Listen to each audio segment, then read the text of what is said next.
You're listening to the Break Podcast powered by Career Cloud. I think 7% of government tech workers are under the age of 30, right? Think about that, 7%. We have 4 times as many tech workers in government over the age of 60 than we do under the age of 30. The average age of Google is probably 32, 33. Like, we're upside down, right? And then so when you start to unpack the question as to like, why aren't there more young tech folks going into government? There's probably not many people in the engineering department at any of these schools that have been in government before, right? So there's no one saying, inspiring these kids to think about starting their career there. And the government agencies aren't showing up to recruit because they don't have the resources. So we need to think about like, is there a role for a not-for-profit or something to help bridge that in some way, shape, or form, right? And rebuild that infrastructure. We've got an organization called NobleReach that's doing that. I think that's where it starts. That's how you rebuild trust at a foundational level, is getting more cross-collaboration between these sectors. This episode is sponsored by ZipRecruiter. If you need a change and are looking for a new job, or if you're looking to hire for your small business, please check out ZipRecruiter today. Their smart technology matches the right candidates to the right jobs and sends new opportunities right to your inbox. They make finding a job or hiring the right person easier than ever. ZipRecruiter, the smarter way to hire. Try ZipRecruiter for free today by going to ZipRecruiter.com and tell them I sent you. Arun, welcome to the Break Podcast. I am so happy that you were able to share some time with us today. Thanks for having me, Mike. So I want to kick off this conversation by reading a student testimonial from your website. And I hopefully this tees up the rest of the conversation and drives it in a good direction. And if it doesn't, we will just make sure we go wherever our talk takes us. But here it is. So this book, and the person is referring to your upcoming book, Venture Meets Mission. This book presents a simple but powerful message for anyone in my generation looking for meaning in their work. Rather than thinking about your career decisions as a series of trade-offs between profit and purpose, look for mission opportunities where you can have the most catalytic impact. So this way of thinking, seems to be so backwards from what we're sort of traditionally taught or traditionally funneled into ways of working. I wanted you to start off with just, how do you define sort of a mission-driven career, and what are the key principles or characteristics that make this distinct from a traditional career? Yeah, so great question, Mike, and I appreciate the quote. Look, I think especially for young students, what I've seen, I was a VC for 20 years and I started teaching at Georgetown and Stanford. And what I would see is, I'd have students come up to me and ask, I want to go do good, but I also want to go make money. And they presented it as this artificial binary choice. And as I would unpack it with them, you realize we've given them this artificial vernacular where it feels like a binary choice. For profit, not for profit, public sector, private sector. One is about doing good, one is about making money, right? And I think when you think about folks that come onto campuses and recruit, we funnel them into these categories, right? Whether it be investment banks and consulting firms or big tech firms, et cetera.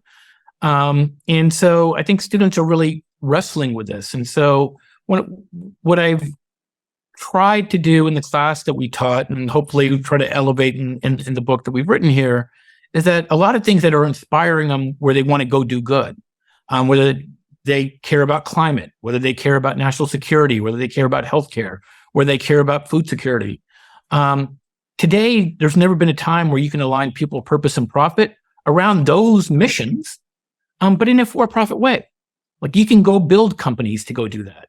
And we now have, a decade full of success stories that are now attracting capital into this world. And what I've seen is that in teaching is these companies don't come to campus, right? So students aren't aware of them. What they see are the traditional big recruiters that come to campus. And so a lot of what we're trying to do is elevate for the students that these kinds of companies are getting support, they're getting funded, they're entrepreneurial, and they're solving mission-oriented problems, but they're solving those mission-oriented problems in for-profit ways. And that's okay. You don't have to only be doing something not for profit to be doing good. And so that's what we talk about, and that's what we're trying to inspire these students to think about. What do you view as responsible for that notion that there's a difference between purpose and profit? You obviously mentioned that certain companies are not coming to campus necessarily, but there seems to be a little bit broader theme with the stigma of making money and doing good as different, I guess. Yeah, no, I think that's right. And, look, I think some of it starts in our academic system, in our silos, right? In that we don't have enough cross interdisciplinary classes. What I saw in the class that I was teaching is that, for folks coming from the public policy standpoint, government, they're kind of in a silo where folks look at doing something entrepreneurial or something for profit in a disparaging way, right? They're looked at as selling out if they go down that route. And when you're chatting with folks that are coming through the engineering standpoint or a business standpoint, going and doing something in that felt purposeful, where you're prioritizing purpose, there was a little bit of a condescending tone to it. Like, okay, that's good, but when you really want to go do something real, you can come back into whether that be the banking consulting realm. And so I think there's been a socialization that's taken place. And I think part of it is we don't put words around what is this thing in the middle that you can go do. We have associated doing good with not-for-profit activity, right? And I think there's a level of, and I think, there's a more systemic question here that leads to some of the polarization that we have, right? We don't have people moving back and forth between these sectors and solving these problems that way.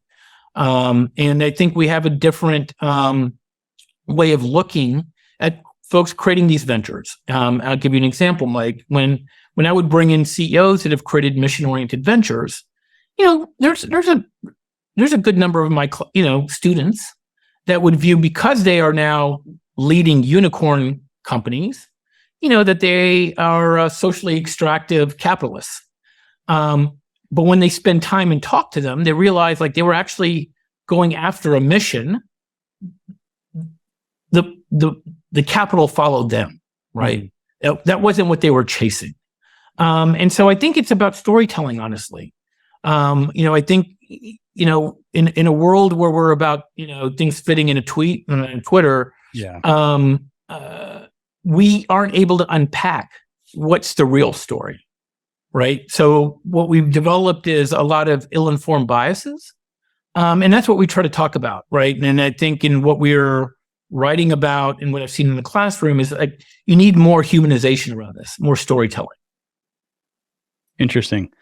So, in my line of work and what I see, I have the view that, there's infinite possibilities for us, whereas it would always be, okay, you come out of college, you get a job at a company, you work for the rest of your life at that company. That was our parents' generation or our grandparents' generation. And today it's like, you can build a set of skills and you can lead with a purpose and you can figure out how to make money in a number of different ways based on how you define success and what you want. And so I see that from my end. And I think what you're saying is from the innovator, the entrepreneurial, the venture capital world. We also are in a situation where entire companies are being built around mission, and we have good data from the last 10 years or so that is completely viable.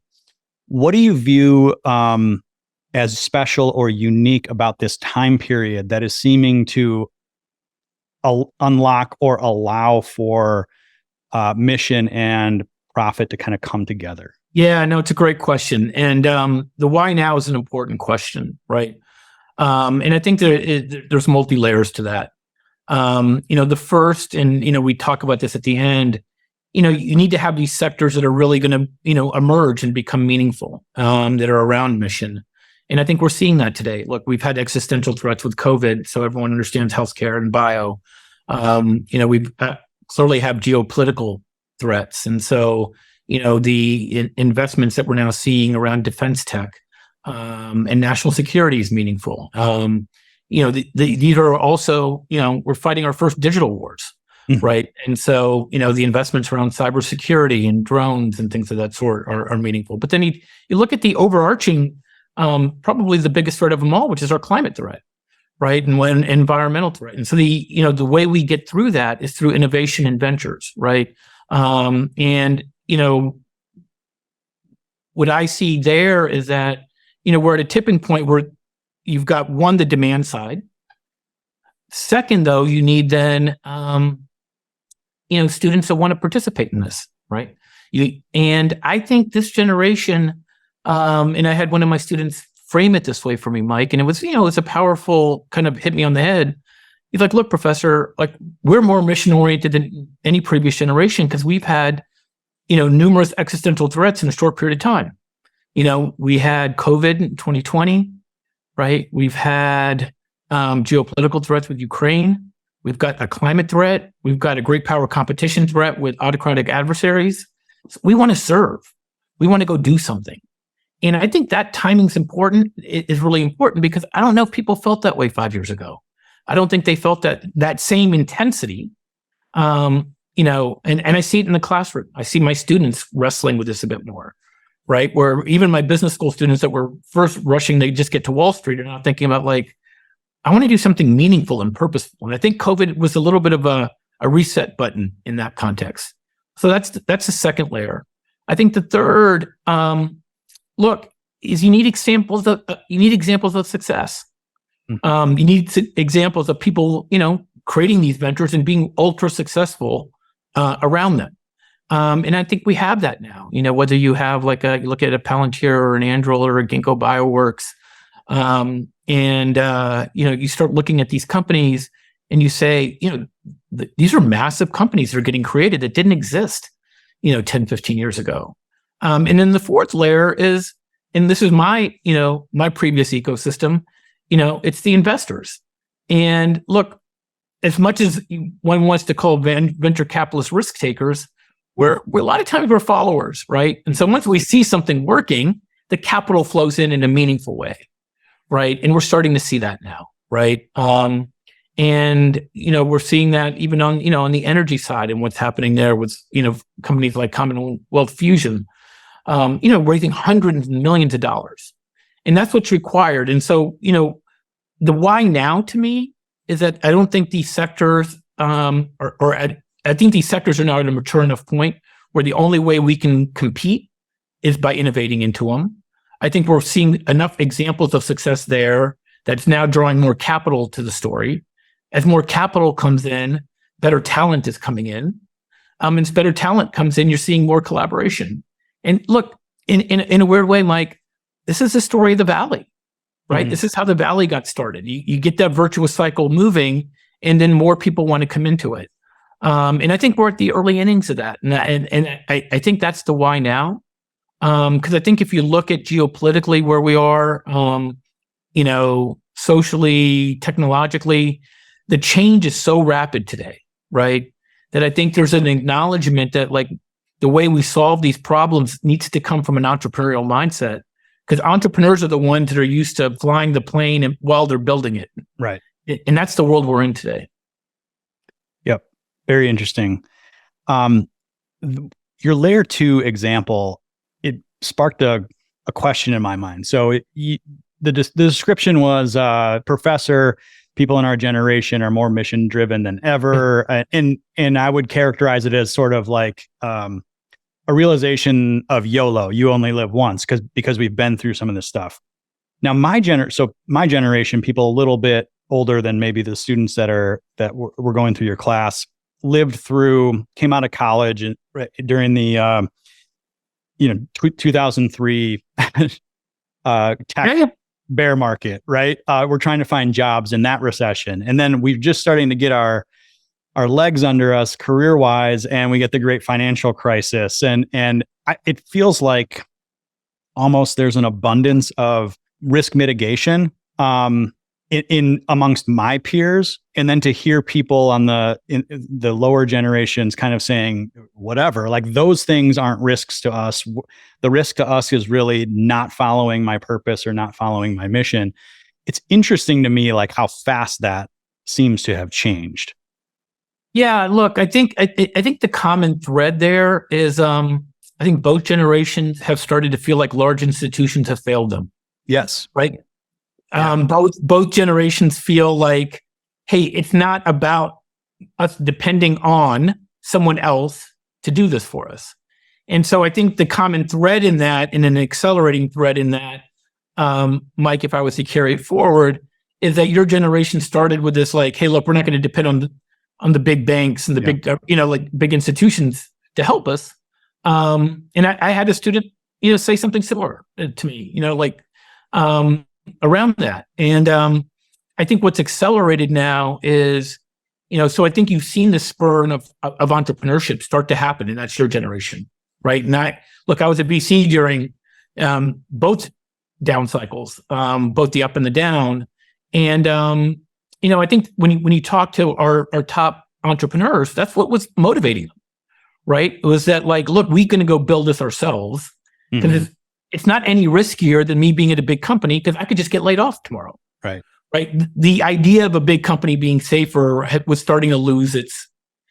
I think the thing that I think is changing now, and I think COVID and what's happening in Ukraine, et cetera, is really, from a communal standpoint, is how do I deploy those entrepreneurial energies around these bigger problems? Right? How much do I really need at the end of the day? Right? What does my work-life balance look like? What is my mark? And I don't know if those were questions people were deeply asking before, right? And I do think this period when we were all retracted a bit has forced some of that introspection at an individual level, at an organizational level, and a societal level, right? That's why you see, a number of folks in your generation and this younger generation saying, you know what, I'm not doing these certain jobs anymore because I'm not getting purpose out of them, right? I'm working 80 hours a week. I'm getting a good paycheck, but that's not enough. And so I think that's the only difference I see. But I think the notion around entrepreneurship being not as risky relative to what was seemed to be stable started exactly during those two downturns that you outlined. Yeah, I think that makes a lot of sense. And it seems to be actually a kind of central part of the why now question, right? Of the forces that are driving that change, which is a very interesting one. You have a few, the big changes that we all experience, living, and how they change the direction of how a generation thinks is really interesting. You mentioned the sort of erosion of trust, if you will, perceived or otherwise, as a big one. And I know you acknowledge this, in your book in terms of this is sort of one of the big question marks or big problems when we think about using entrepreneurship in the private sector to help solve, geopolitical, governmental problems and the what we need those sectors to come together with. I'm just curious as to what you think helps create more trust with those institutions to get people on board, that are chomping at the bit to do something, more with more meaning, but maybe are wary of giving too much of themselves to these institutions or these areas that they think have let them down. Look, it's a really complex question, and but it's the right question to ask. I'll start with that. Look, I think trust still is built by people, right? And so it requires interaction, right? I think people can be prejudiced to groups and organizations, but that prejudice melts away when you're dealing with individuals. And so what do I mean by that? I think the way you start to rebuild trust is by having people be in these different silos, right? Like break down the silos. Part of what I think, what we try to write about is that, we have a system right now where people go into government and they stay in government. And we have people that go in the private sector and they stay in the private sector. And the private sector can, throw their stones at folks that are in government. And likewise, they get thrown back. But for the folks that have actually been on both sides, they actually understand. There's a level of empathy there, right? Of saying, like, I understand the constraints of the way government operates, and it's different, but there's a reason why that is, right? And so within those constraints, like, how do we collaborate? And I think likewise for those that, go into the private sector, they understand, those that are in government understand why the private sector has certain constraints in which they operate in. And how do we find shared common ground? And so I think the first piece of rebuilding trust is starting to try to, rebuild the infrastructure whereby we get more talent crossing these silos, right? A good example is, we talk about in the book how today less than, I think, 7% of government tech workers are under the age of 30, right? Think about that, 7%. We have 4 times as many tech workers in government over the age of 60 than we do under the age of 30. The average age of Google is probably 32, 33. Like, we're upside down, right? And then so when you start to unpack the question as to, like, why aren't there more young tech folks going into government? There's probably not many people in the engineering departments at any of these schools that have been in government before, right? So there's no one inspiring these kids to think about starting their career there. And the government agencies aren't showing up to recruit because they don't have the resources. So we need to think about, like, is there a role for a not-for-profit or something to help bridge that in some way, shape, or form, right? And rebuild that infrastructure. We've got an organization called NobleReach that's doing that. Right. But, I think that's where it starts. That's how you rebuild trust at a foundational level, is getting more cross-collaboration between these sectors. You're listening to the Break Podcast, powered by Career Cloud. This episode is sponsored by ZipRecruiter.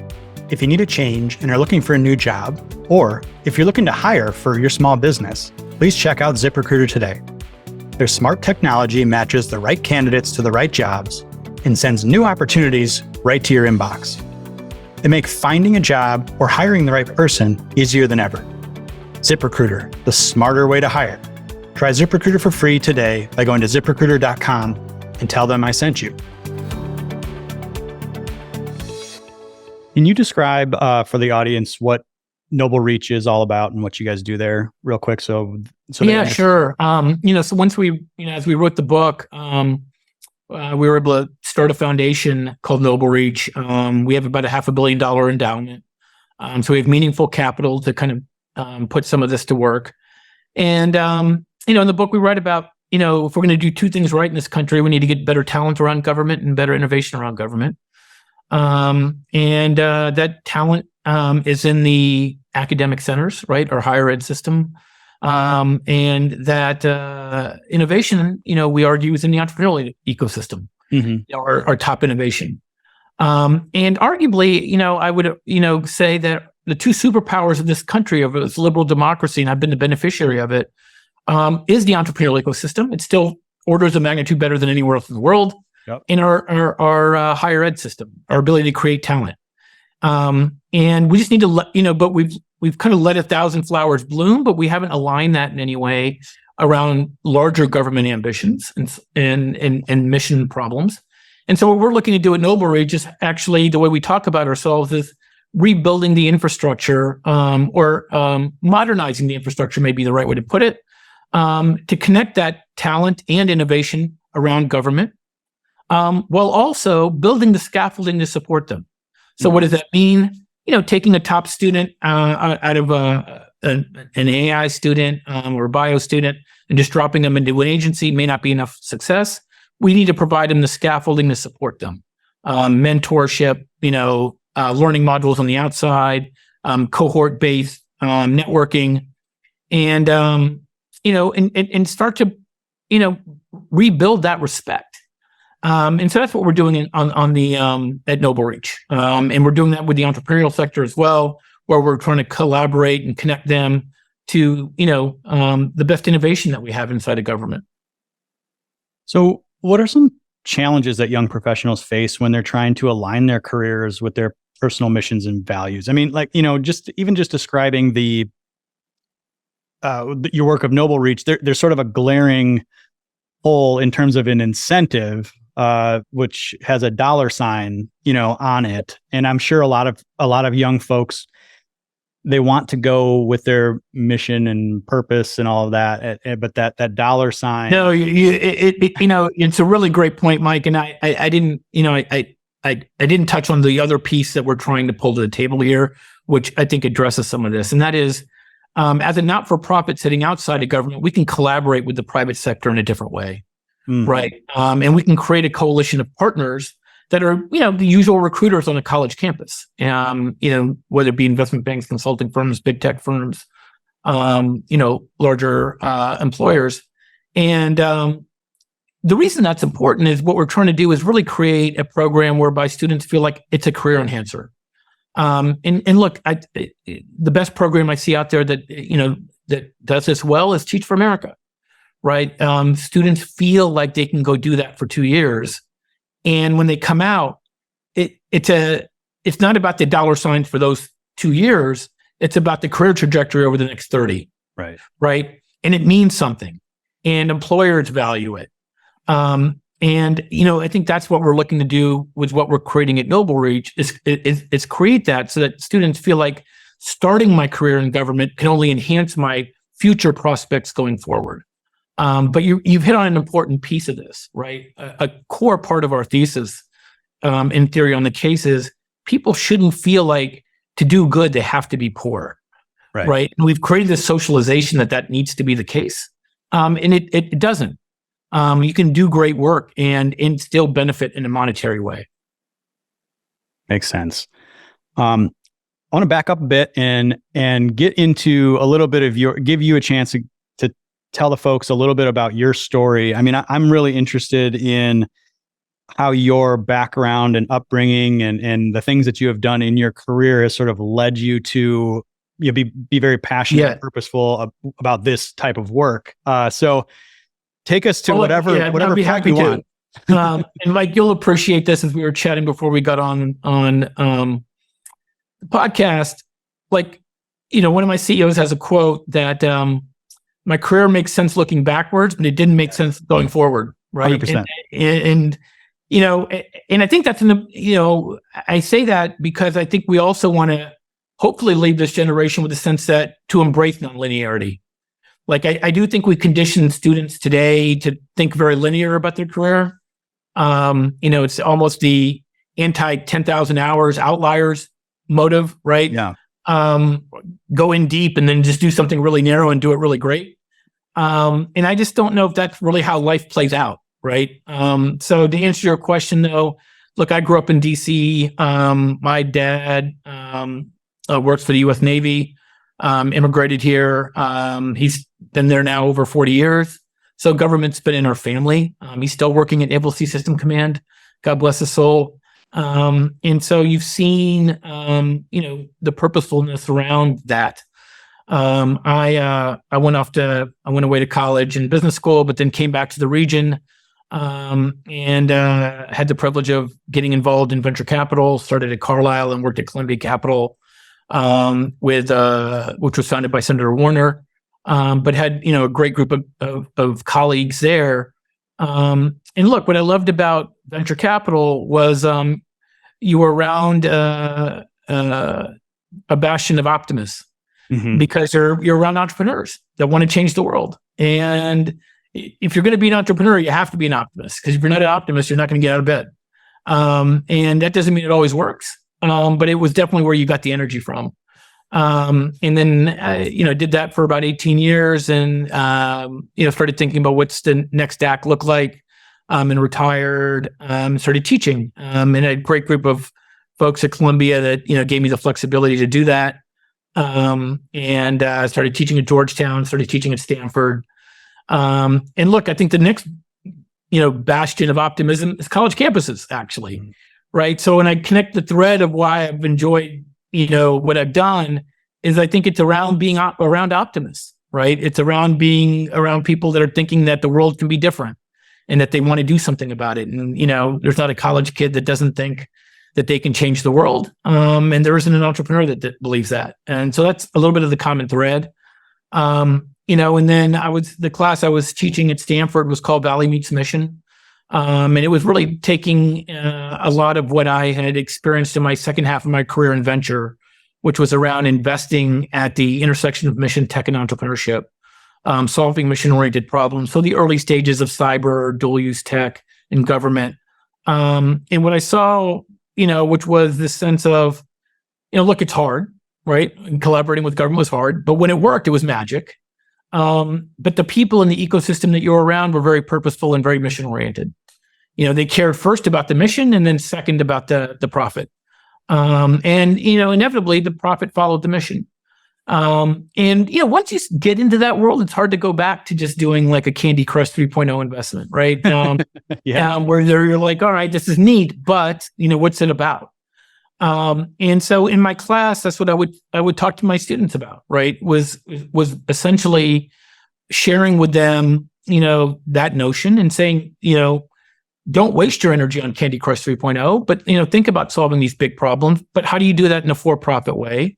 And also that, like, if you're going to do it with government, if you're going to really want to scale this, on the biggest of problems, climate, healthcare, cyber, national defense, food, government's got a role there because it's still the institution that's got the biggest reach. And how do you take the velocity of the entrepreneurial sector and tie it to that? And look, I think that what I noticed in that, and what was really inspiring for me, and look, they say, when you're teaching, the teacher probably learns more than the students, and I kind of felt that way, was seeing how these students' perspectives changed. And I would bring in, leaders from government to come speak and talk about the purposeful nature of what they did. I would bring in folks financing these businesses and then folks building these businesses. And Mike Morrell, who was former CA director and who was coming into my class, would say it well, which is what I love about your class, Arun, is 40% of the students hate government and the other 40% hate entrepreneurial capitalism. And you're trying to land the plane by the end of the class, that we need both if we're going to solve big problems. And, we got there. And I think the reason we got there, and you were touching on this, is because, when these students would actually interact with these folks, I think they found that their biases started to kind of get challenged. And they would realize that, there was a different way of looking at the problem. And that's what led to writing the book, honestly, because I saw these students rescind their banking consulting offers, wanting to go into this world, right, of mission-oriented entrepreneurship, joining companies that are out there today, going into, government opportunities. And look, I firmly believe, and I've got 2 kids in college, and I say to them, like, if I was going to make a multi-decade bet on my career, I would bet in this world, because I just think there's a lot of good to be done. This is how these problems are going to get solved. And, in the process, there's going to be wealth that's going to be created. And we've created, a vernacular in our culture right now where it's one or the other. And, I think what we're trying to propose is an and not an or, right? Like, it's, just because someone is doing X doesn't mean they can't do Y. I think as we started to see that take place, and look, I've watched friends of mine that have gone into government and go and have very successful careers in the private sector. And I think what I realized in the class and then in the ecosystem of folks that I was, had built relationships with is these are so many untold stories, right? And I still think that's probably the biggest gap we have is the negative stories propagate quickly, but we don't tell the positive stories. Right. We don't tell the stories of the great work people are doing in these various sectors. And that's a bit of how we tried to write the book then, was to get these stories out there. Because I think that's what inspires folks, right? Is when they see models of folks that they want to say, like, I want to be like that person. So I think that's where it comes from, is wanting to be around optimists, honestly. And then, hopefully bringing that optimism then around this world. Sometimes it feels pessimistic. But I think if you can get students around that and entrepreneurs around that, you can start to change the discourse. A couple of comments from that I'm hoping to bring together. What stuck out to me was how you described your course and the student makeup, right? And when you take two different sectors and you're able to create a Venn diagram of them, what's interesting to me is that the subset, the middle of the Venn diagram, doesn't actually represent specialization. It actually unlocks a whole new alternate universe of perspective and opportunity and options, which is really interesting to me. And I think working back in your story, the idea of embracing nonlinearity and the sense of looking back, your career doesn't make sense unless you're looking backward. To me, nonlinearity at the personal level and the career level is about the intersection, and it's about figuring out what the parts of you and whatever skills you build and whatever else happens in your life, and bringing that intersection, focusing on that intersection, but then watching that unlock a ton of opportunity for you. And it's not that you're going deep into 2% of the world. It's actually that you're creating a whole new opportunity set. And so as a person that always felt, if I looked at my resume, I was like, I don't know I would get writer's block. I don't get this. It doesn't tell my story. It doesn't tell me. But when I started to focus on my intersection and really think about the intersection, boom, that's where like my future unlocked. And so just bringing that all full circle to what you were teaching in your class, I feel like it's interesting that those 3 points in your story have kind of come together. Yeah, Mike. I mean, that's the essence of it. I mean, look, there's two ways to look at the world. There's David Epstein and Range, and then there's Malcolm Gladwell and Outliers. And we're probably falling more on the Epstein, thing of Range, where big problems are going to get solved at the intersections, right? And we profile. I think Tony Towns Whitley says, build a diagonal or, create a T-shaped career. Like, you want to have skills in some depth, but you quickly want to go horizontal, right? So that you understand the terrain of what's out there.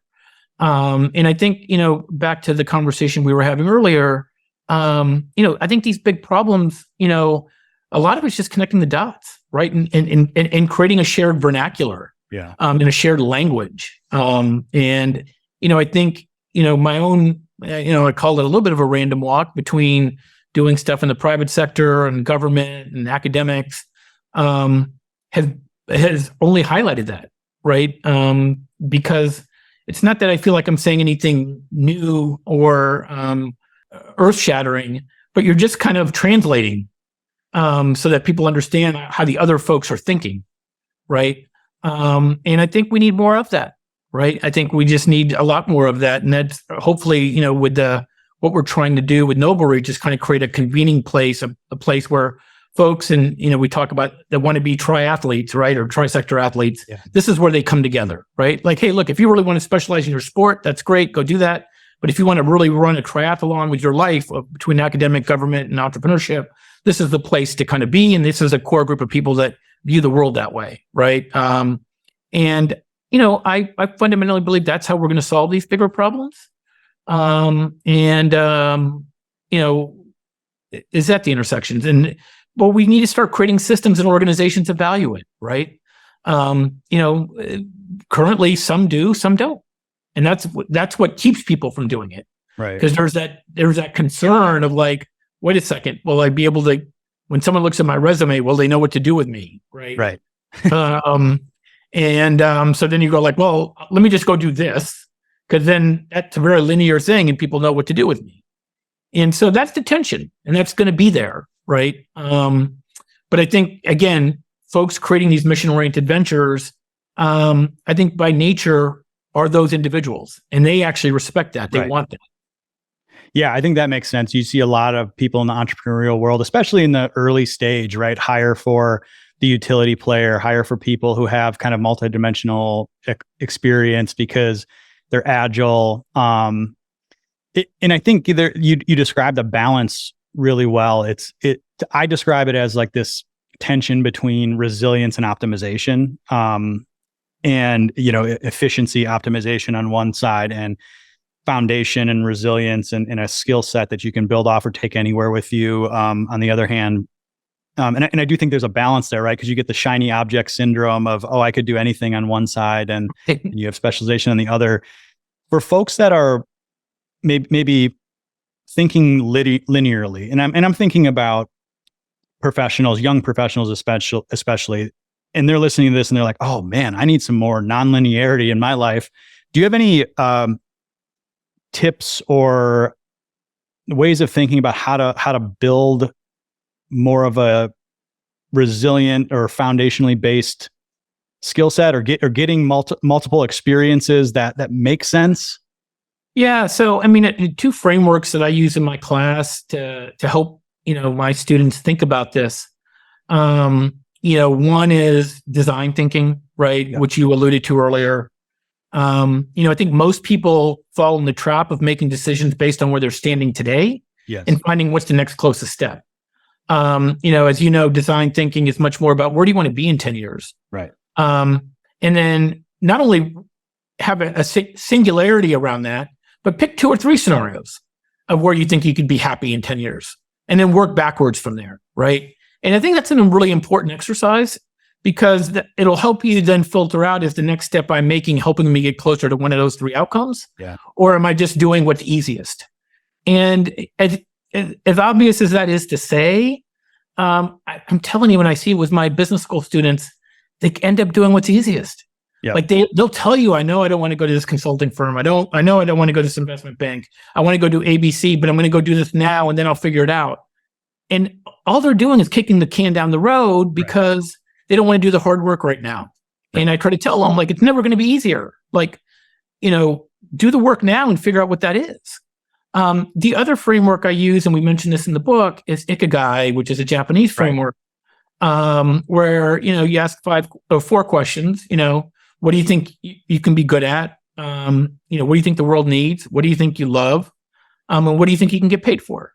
Right. And pick out 5 or 6 things that fall into each of those categories. And hopefully there's some overlap, right? And it's a really powerful way to start thinking about, like, what do you want to do?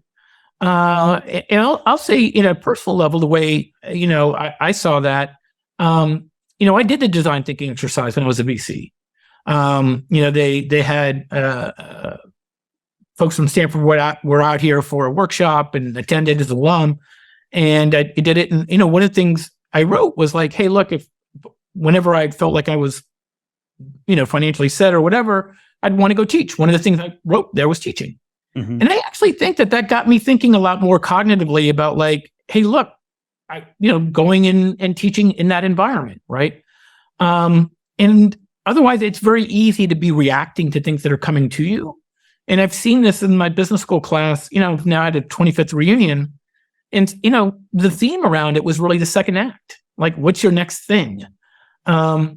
And I think there's something to that, right? It just kind of replenishes you. You get re-energized when you start thinking that way. But left to its own accord, if you're not intentional about it, Mike, I don't think it's easy to do that, right? Because you just start reacting to things. Right. And you get, it's sort of the information overload, too many decisions. Yeah, I think of Jeff Bezos, who says, like, I want to make a few number of high quality decisions and big decisions. I don't need to be, if I'm thinking on a long-term time scale, like, I don't need to be making 1,000 decisions a day, because we make less quality decisions. But that idea of intentionality, I think you discuss it somewhere. It's either on your website or in the book itself. It's discussed as kind of a way to break conformity and pursue a mission-driven career. I mean, talk to us a little bit about how you set that intention as a young person and not kick the can down the road. I mean, how do we get people in that mindset? Yeah. Look, it's not easy, right? Yeah. And I say it's not easy because I think largely, if you're young, what I've seen, you're influenced by your family, right? So it starts there, honestly, right? It starts with how you're raised. It starts with what your parents value. Unfortunately, I see a lot of students making decisions based on what they think their parents would value. Like when they go back and tell them, "Hey, I'm doing XYZ company," or "I got hired by Google," they know they'll get positive validation for the latter, right? Mm-hmm. That's not to say that's not good or bad, but just understand why you're making that decision, right? So I think that's the hard part, is that like this needs to be a more of a conversation that happens earlier. I think also, look, our academic system kind of has created we ask kids to almost silo in pretty quickly, right? Are you a math science kid? Are you this kid? Or, like, how do you get into college? What's your expertise going to be? What's your differentiator? And so we don't reward experimentation in the same way, right? And so, folks feel like they can't. Mm-hmm. Arguably, we need to, some of that needs to change. Having said that, look, I think once they're at school and once they're at college or, wherever they may be, you can't change family. But you then need to have these honest conversations, right? I'm struck many times that, at especially graduate schools, we don't talk about the human element. Right. We're so busy teaching, like, here's the skills you need to learn, here's what you're going to do, but we don't talk about these kinds of topics. Like, this is a class, right? And to get people to really be thinking about it. And when you do create these classes, which many universities are now doing, they're really oversubscribed. So, students are looking for it, right? So we need to create those venues to have these discussions. Because what I find is that it's reassuring for the students when they hear someone in a position of authority validating the feelings that they're having, mm-hmm. right? Which is like, hey, you don't have to do what the herd's doing. Like, right. In fact, you're better off if you don't. Over the long term, in the short term, it may feel uncomfortable, but over the long term, let me show you models of why you're better off, right? So I'm not sure if that's directly answering your question, because it is a complex question. But the more mentors and role models that you can have talking about it, and being vulnerable about it with students, I think the more connection that gets made. You're listening to the Break Podcast, powered by Career Cloud. This episode is sponsored by ZipRecruiter. If you need a change and are looking for a new job, or if you're looking to hire for your small business, please check out ZipRecruiter today. Their smart technology matches the right candidates to the right jobs and sends new opportunities right to your inbox. They make finding a job or hiring the right person easier than ever. ZipRecruiter, the smarter way to hire. Try ZipRecruiter for free today by going to ZipRecruiter.com and tell them I sent you. I asked it selfishly because that is a topic that's on my mind all the time, because I deal with folks that are maybe late 30s, 40s, who have kind of a come to Jesus moment that they are on the wrong path and they need to do something else. Yep. And they're much easier to get to be intentional because they have this sort of like view that they sort of made a mistake back in the day. And what I try to, a question that I've used with them is I say, hey, is it fair that you're to put the burden on your 18-year-old self for choosing your career? Like, do you think it's fair that person should be tasked with, creating the trajectory for the rest of your life? And they're like, oh man, no. I'm like, all right, well, I agree with you. Well, great. Okay. So let them off the hook and start today with figuring out what you actually want to do and be intentional about that. And I want to drive that downstream to the younger folks, so that they're not 40 and make that mistake. And what's powerful about what you just said, Mike, is, we tend to show examples of success all the time, but it's actually equally powerful to have people that come in and say, when I was in your seat, I wish I had done this differently. Right. that's actually more powerful. To say, hey, look, I was in your seat and I made this decision. And I know that's what the Career Center is probably edging you towards, but here's why it didn't work for me. And, we don't have enough of that. Yeah. And having that out there, look, that's hard. People want to have to admit that they made a decision that they weren't happy with. But I completely agree with your assessment that you shouldn't be holding your 18-year-old self to having figured it out. What I would say is, at the very least, we should be holding our 18-year-old self to feel like, in fact, they don't have to have it figured out, but to be comfortable with being nonlinear with that. Yeah. And that whenever it doesn't feel right, that it's okay to pivot. I think what happens is we don't give them the agency to think that way, so that when it doesn't feel right, they feel like they got to keep plowing forward. And then they end up 35 or 40, but they knew probably when they were 30, it wasn't right. Right. Yes. And I think the issue isn't that at 18, you had to figure it out, but it was not having the agency at 30 to feel like, okay, now it's time to move. That's where that's probably how I'd reconcile the two.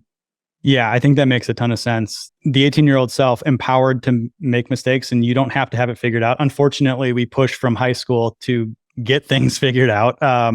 But to also then empower, I think one missing component is empowering that 18-year-old self with a system to explore and to update knowledge along the way.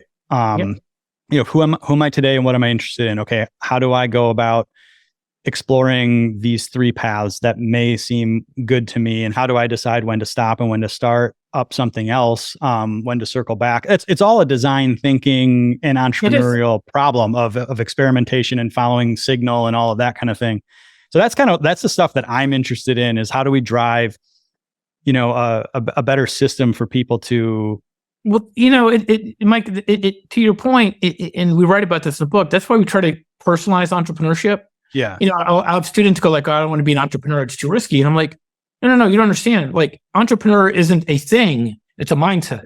Right. Right. Like and your point's exactly right. Like, the way you manage your career can be entrepreneurial. Mm-hmm. Right.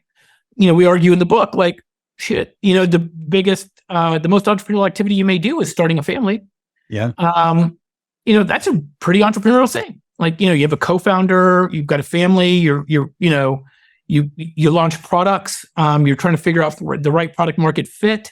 You're going to have to pivot and figure this out. You don't know what the end state's going to look like. Right. Right. But that's a mindset. Like, but there are folks that say, they're not taking an entrepreneurial mindset when they're raising their kids, and they're saying, this is what you're going to go do. Yeah. And, that leads to different outcomes. And so, I think it's also extracting entrepreneurship as not being a activity or a profession, but abstracting it into being much more of a mindset, which is about always testing and learning, of always acknowledging that, conditions are changing around you. And so, what you thought you wanted to do, when you get there in 5 years, those conditions may change and you might want to do something else. And if you do, that's okay. You don't need to feel locked into something, right? Yeah. And I think that's the more pervasive thing that I hope we're able to teach, is how do you be almost your own personal entrepreneur, right? Of how you manage your own journey through these social, personal, and then professional interactions. Yeah.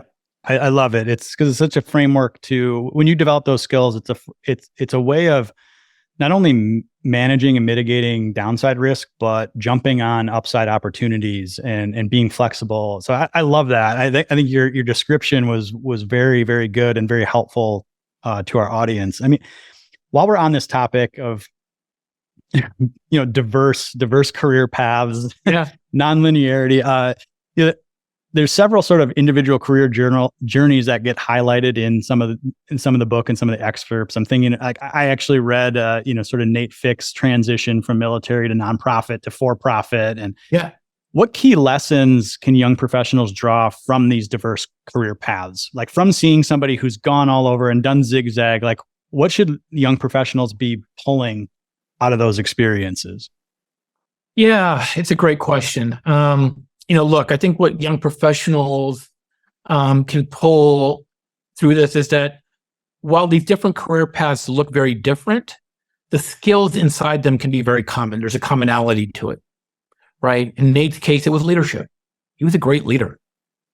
And you can apply that when you're in the military. He could apply that when he went into the national security realm and managed a not-for-profit. And then look, when we brought him on board at Endgame to be our CEO, it was because he was a great leader and he understood, national security things. So you do want to create domain expertise in some area, right? But you want to also have a functional expertise that can transfer across silos, right? And that gives you the range.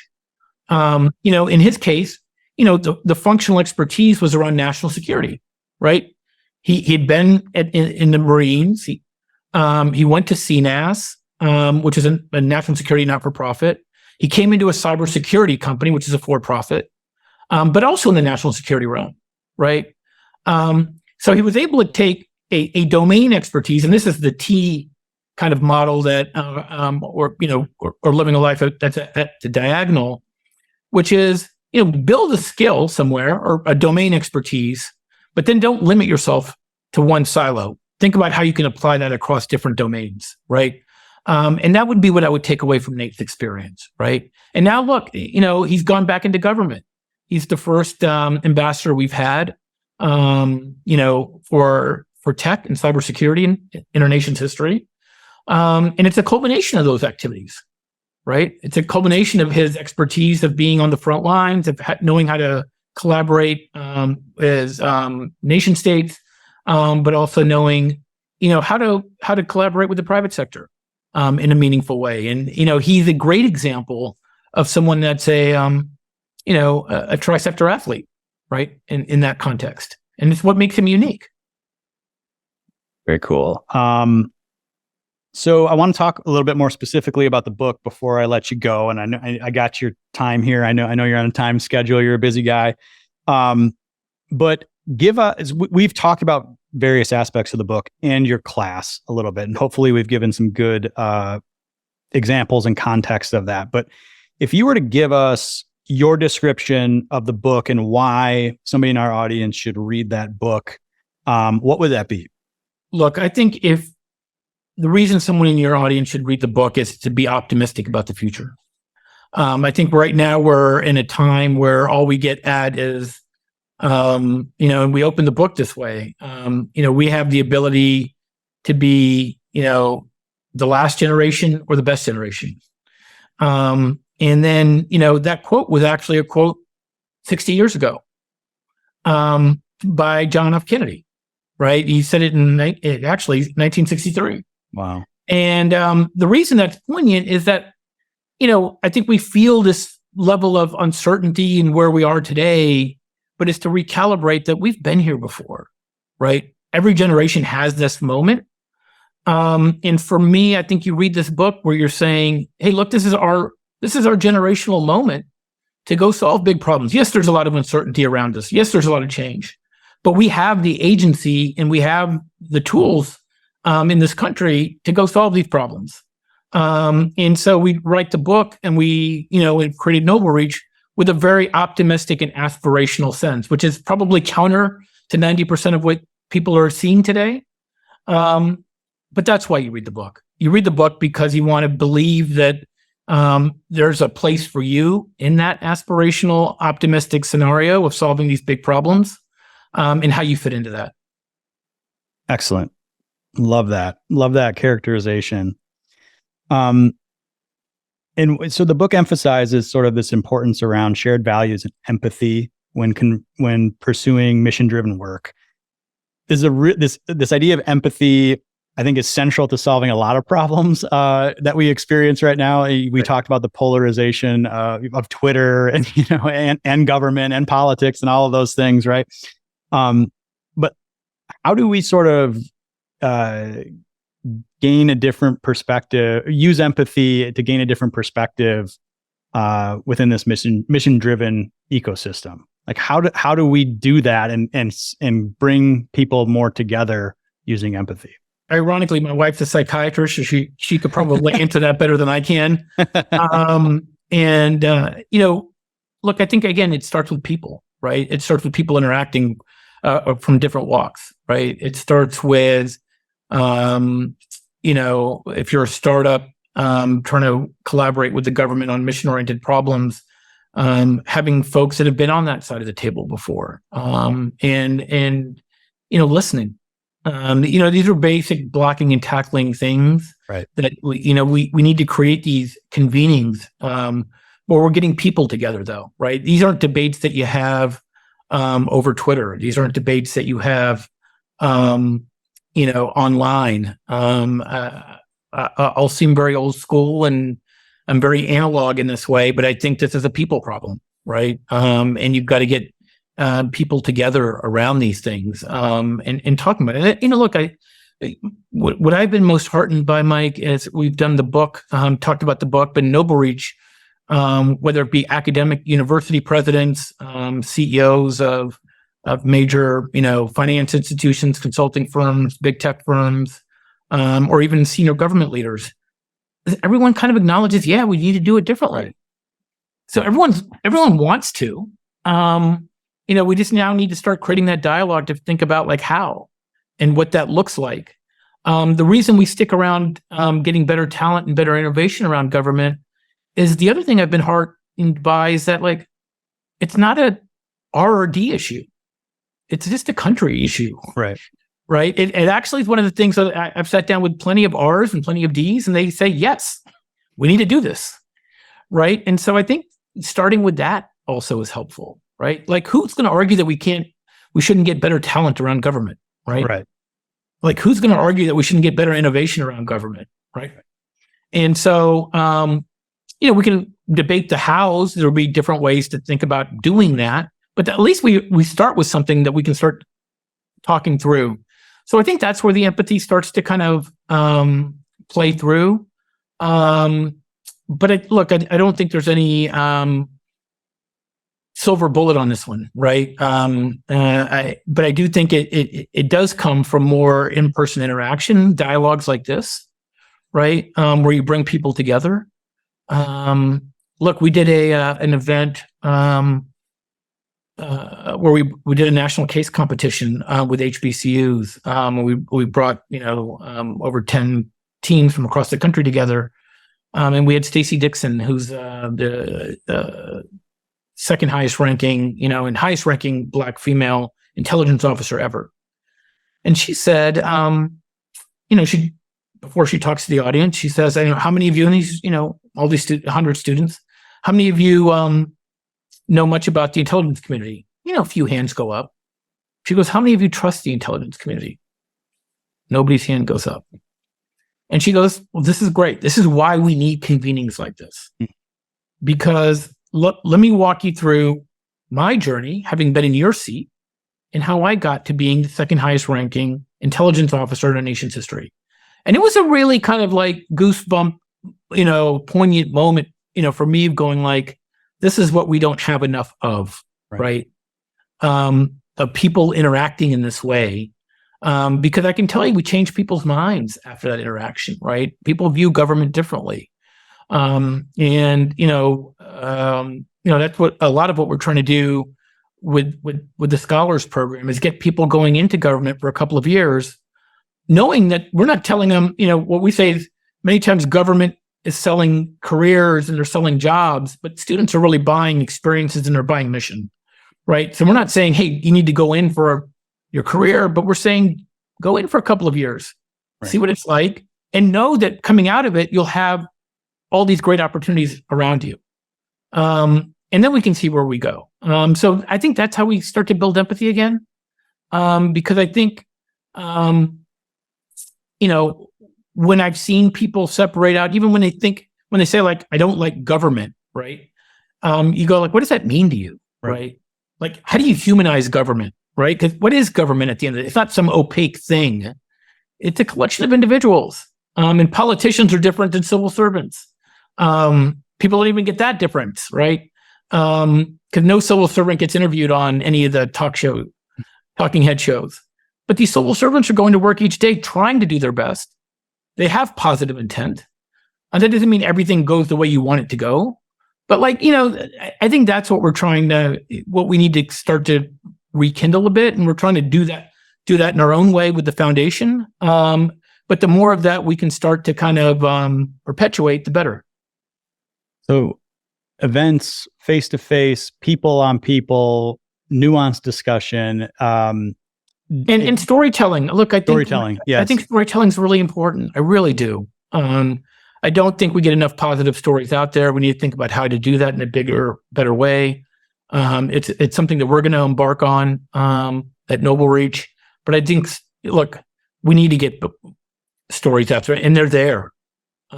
We just don't tell them. Are there any examples of people, organizations, companies doing it well to sort of bring empathy and dialogue at scale? I had answers for you until you said at scale.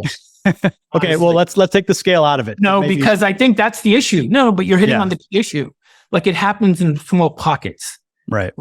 But the question is, how do you scale it? Right? Like, how do you scale these messages? We write about it in the book. There's an organization called Partnership for Public Service. They've been running a program called the Sammys Awards, where they, try to show empathy to, government civil servants by basically running a thing at the Kennedy Center called it's the Oscars for federal workers. And the stories that you hear there are phenomenal, right? Yeah, like they blow you away. How do we do that at scale is the question, right? How do you get those stories out there more broadly? And that's something that we're kind of wrestling with. But, there are organizations trying to do this, right? And Conscious Capital is an organization that is, creating chapters and trying to promote, the ability to do really good work in mission-driven ways. We just need more of it and get it into the mainstream. So there's definitely a number of organizations out there, not-for-profits that are doing this. But, it's the at-scale piece. Yeah. Right. All right.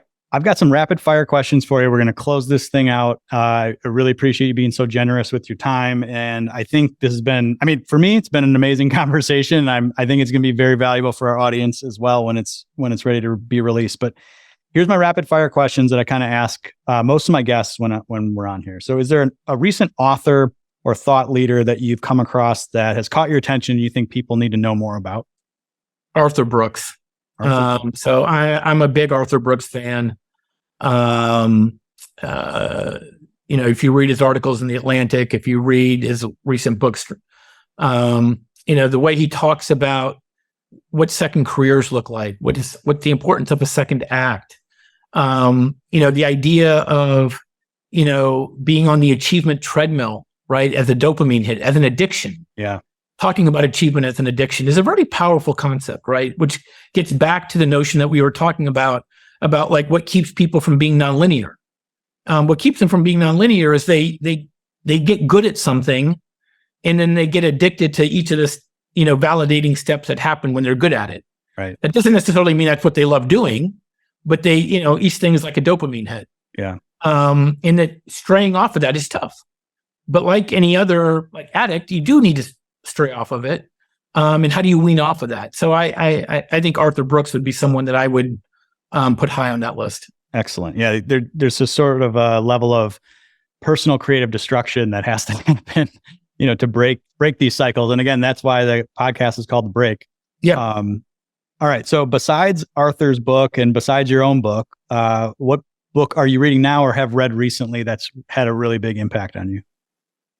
Look, I think David Brooks's book, Second Mountain, which is also similar to Arthur's book, Strength to Strength, this idea of a second act. Look, I think that's been powerful for me. The other one is probably Design Your Future, which is all about thinking about your career, of what you want to do next. But I think in combining those books as I read them, it really influenced how I thought about what I want to do in this, next chapter.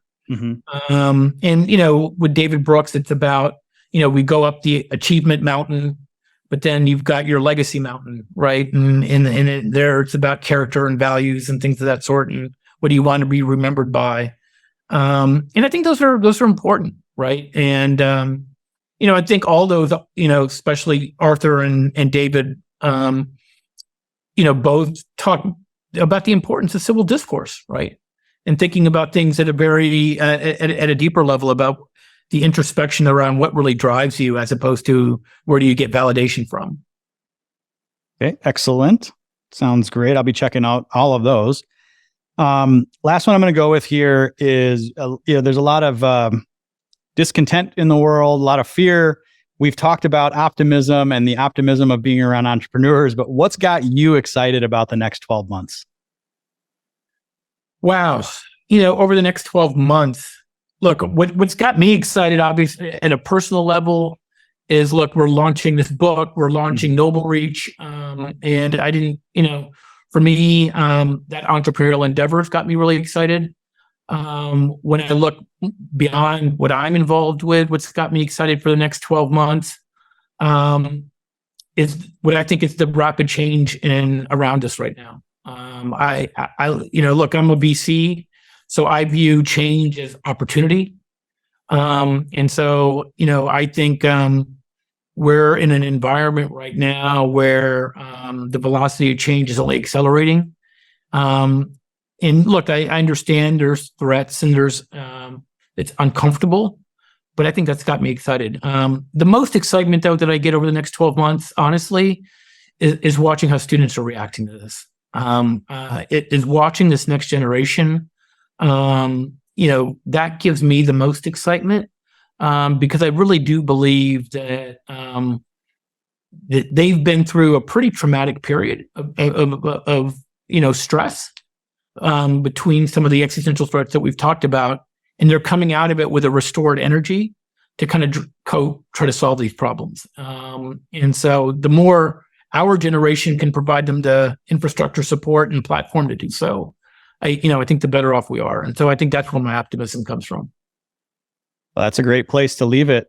Ladies and gentlemen, he is Arun Gupta, and his book, Venture Meets Mission, will be out soon. You can find it at venturemeetsmission.com/book.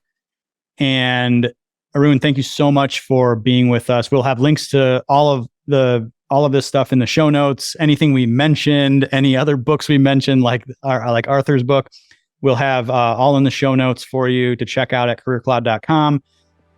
Arun, thank you so much for sharing your time and wisdom with us. I really appreciate it. I got a ton out of this conversation, and I'm absolutely positive our audience will as well. Well, Mike, thank you for your time, and thank you for what you're doing. And it was a pleasure to be on here with you.